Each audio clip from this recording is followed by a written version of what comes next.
Hello everyone! If you want to know how to create your own custom QR code for your website, social media, or any link you want, this video is for you. I highly recommend you to have a QR code if you want to promote your business, social media, or anything. That's why today I will show how you can create a custom QR code and link your URL to it. Let's begin. Firstly, we will need to go into this website. I will leave the link on the description. You can see there are tons of options, such as multi-URL, text, contact, PDF, and more. Some of those options are not free. The one I'm going to show you today is the URL option. It's the most common one. I'm going to copy the URL of my YouTube channel so I can create the QR.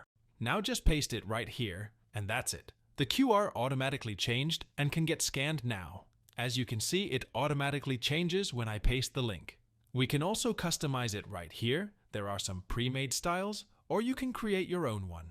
If you want to use the ones that contain a logo, you need to sign up, so I won't use them.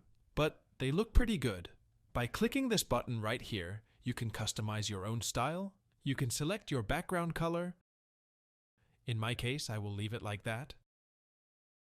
You can also change the color of the big squares at the corners, or you can even change the color of the pixels. Right here, you could add your own logo if you sign up. I'm pretty sure you can do this for free, since it lets you test some dynamic QR codes. You can check this at the pricing site if you want. You can also set the outer margin. I'm pretty sure that's only important if you want to print it. And you can set some styles right here. In my case, I would recommend you to just leave it as default since it's kinda weird to see a colorful QR code. Now that you have everything ready, you can copy the image right here, or just download it, which is what I will do. Just put any name you want and save it in your PC or phone. Here we got the result.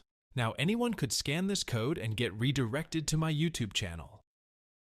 If this tutorial was helpful, please consider leaving a like and subscribing since only 1% of my viewers is subscribed. Thanks for watching.